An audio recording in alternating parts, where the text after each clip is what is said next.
Good morning. I'm constantly overcoming my past. I don't know about you. Yeah, it's on.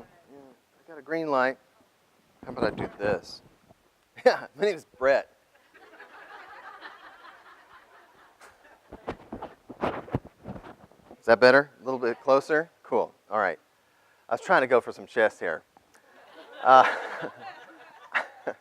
as I said, I'm constantly trying to overcome my past. And one of the most innovative tools that has come along recently for me to help with that is an app on my phone called TimeHop. And many of you may already have downloaded that. It's like a tour guide. It knows all the places, all the people, everything that I said, everything that I wrote, just exactly as it happened on social media, up to 8 years ago when I first got on Facebook. Now, coming face to face with TimeHop has shown me just a few things, and I want to share briefly about those things.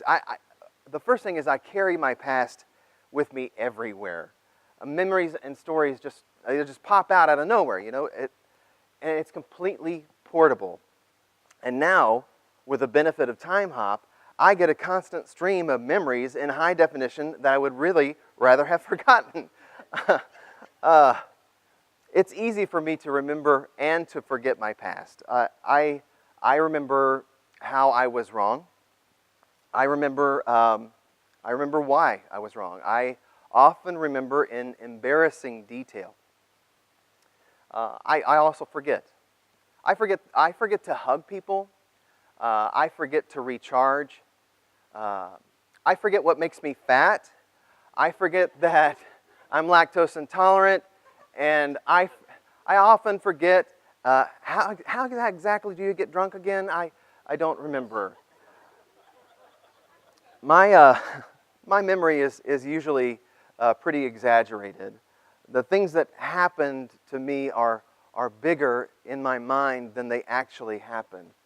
And the characters in my mind are larger than life. My old boss was someone that I looked up to. He was a titan in my mind. He taught me so much about management, about people. Just really appreciated him. Just about up until the point he asked for my resignation. I was shaken by that. I was ashamed.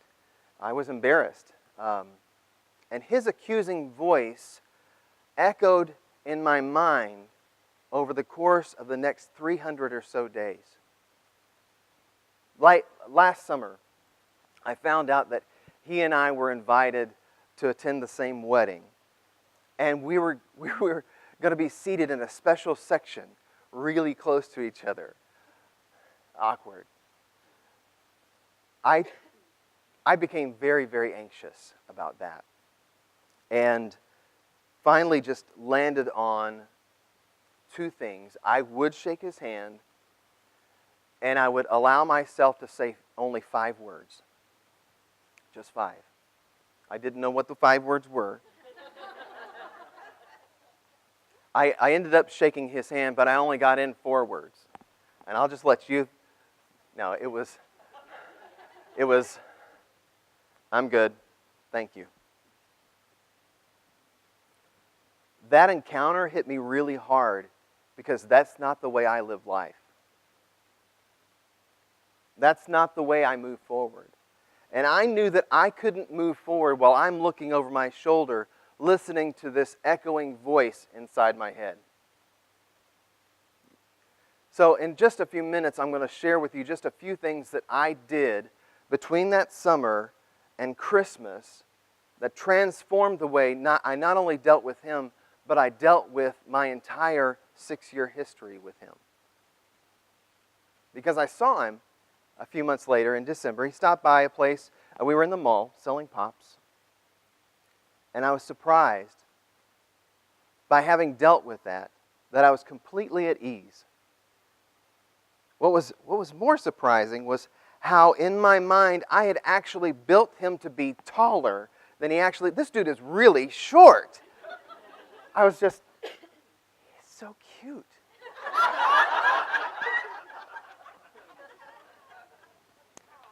Now, I can't change my past. I can only respond to it. I can only control how I respond to it. So what I want you to do, this is parenthetical, completely parenthetical. It's extra, all right, including time. I have a degree in music, which is why I sell ice cream.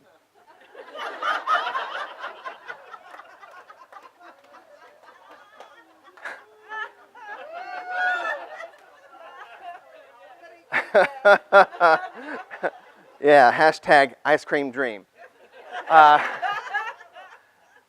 Parenthetically, one of the courses I took was conducting, and I really enjoyed it. I had a fantastic teacher. So I'm going to lead us. I'm going to raise my hand, and when I drop it like this, you're going to snap your fingers. You don't have to raise your hand too. In an introvert, you can put them by your side like this. So like this. Ready? Oh, very nice. Oh, that sounds so cool. What is this, Simon Says? You got me so bad yesterday, Jared. It was so bad. Now, the interesting thing about that snap is that it's over. It's complete. Our first snap together will never happen again. Our series of snaps is done. It'll never be the same.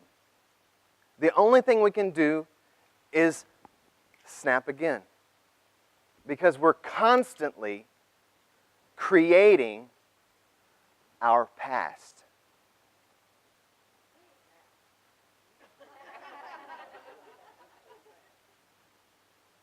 The past moves in one direction, and I don't have to go that way.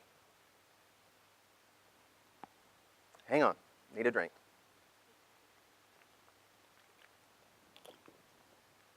Okay.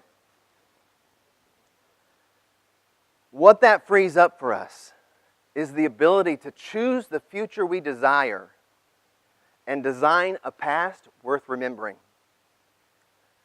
Folks, here's some things that I did to overcome that past in relationship to that boss. The first thing I did was I acknowledged that I outgrew my past. When we try to put our past into our present or our future, it's like us trying to wear the jeans that we outgrew when we were 7 years old. They're never going to fit again. They're never going to fit again. You've grown, but the jeans have remained the same. You've grown, but your past has remained exactly where you left it. Unless you try to bring it into the present or the future where it doesn't fit. It's time to acknowledge that we've grown up and outgrown our past. Second thing I did is I had to stop the story. You see, the past is not all bad information. Sometimes it's actually very helpful to warn us. Sometimes it's very helpful to warm us. However, you have no use for a story that rambles on and discourages you and blames you and accuses you. You've got no room for that. A simple response is needed in that case. You say to the voice in your head,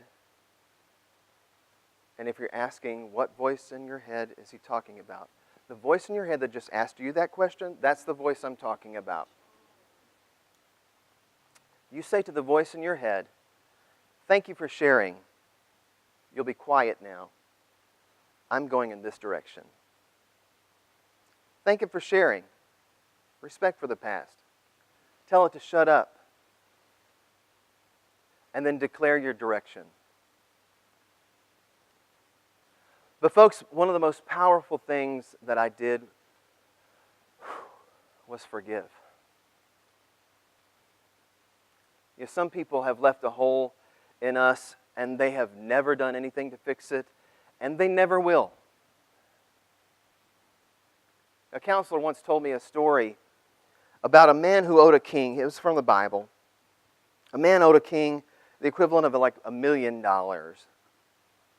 And the man had no means by which to repay it. He begged the king for mercy, and the king had mercy on the man, and completely forgave the debt. The man left rejoicing. And on his way home, he came across a second man who owed him some money, a much lesser sum. The first man demanded the second man repay him. The second man had no means by which he could repay. And the first man threw the man into a debtor's prison.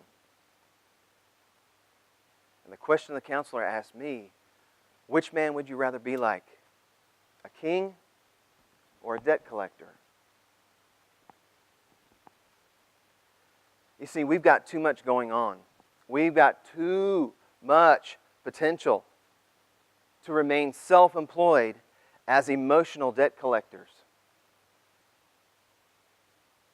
These people don't have the means to repay you. Forgive them their debt and move on. You see, each of us has had something happen. It's affected us. And what has happened to me may pale in comparison to what happened to you. You know, if I hold this weight, it's not mine, by the way. If I hold this weight for 1 minute, it's no big deal. If I hold this weight for 5 minutes, I'll start to feel its mass. If I hold this weight for an hour, my arms are going to start to shake. And if I hold this weight, the same weight, all day, I'm not going to be able to move tomorrow. You see, the question isn't how much weight from your past are you carrying?